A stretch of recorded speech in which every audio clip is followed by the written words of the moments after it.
Hi, I'm Glenda Gibson and I'm going to show you what you can do with flat brushes today. I teach how to paint and I teach about mark making.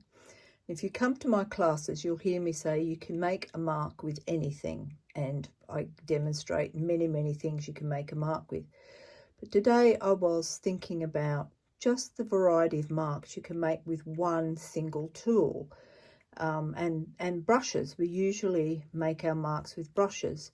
There are different sorts of brushes, filberts, rounds, and these flat edge brushes. They're not all the same. Some of them have got quite a bit of thickness to them at the end, and some of them are a bit thinner.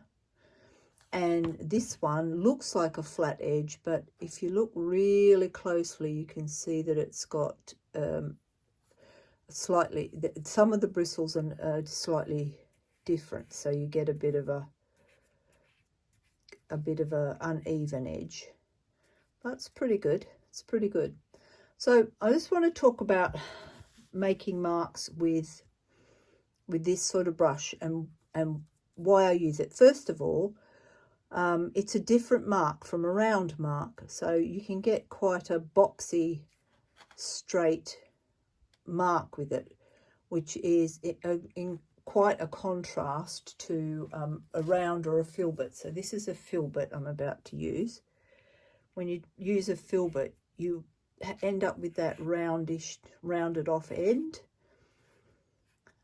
which is great, but it's nice to have variety in whatever you're doing. So these flat edge brushes are really good for that. Another thing they're really good for is, let me show you. So if I paint in a space, I find actually that they're not very wide, as you can see. They're not very wide. So the paint kind of stays on the outside, and even if it gets inside, you're not clogging up a great clump of bristles. You've still got this wide amount of bristles, and you can cover a fair amount of space with them. So one of the things in painting, in composition, is that your eye is drawn to sharp edges. So we love a bit of blending, and we can do that easily with our filberts and rounds. We can do it with the flat edge, of course. But if we've painted something on and we want to come into that with another colour, and I've got some blue here, if I want to go, I can go carefully down the edge by going sideways with this brush, and it's only a thin bit of paint on the brush, so it's quite easy to do like that. But if we're worried, as you can see, a little bit of orange has got on there. If you're worried about that happening, an even better way of doing it is coming up to your edge and pulling back with the flat edge. It's just doing it fairly carefully. And then you're getting a nice sharp edge, and you're not picking up the other colour, and it's quite easy to do. Of course, you can wait till it's dry. There are other ways of doing a sharp edge.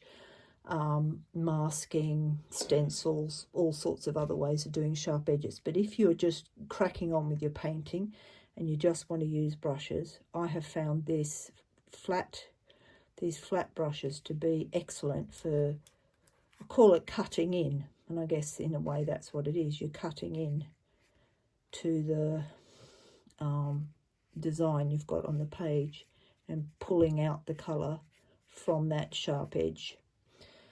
So that's a couple of ways you can use this brush, and you would use this brush. Another thing is, if you go straight down with it and make a line, you can actually make quite a thin line with this, even though it's quite a big paintbrush. By using it in a slightly different way, I can make a lovely thin line with this brush as well. So, you know, there's lots to be done with a brush like this. I really enjoy these sorts of brushes, these flat brushes. It's good to use a lot of different brushes in a painting and get a lot of different effects, but just with this one tool we can get all these effects, and it's worth using all those effects in your paintings.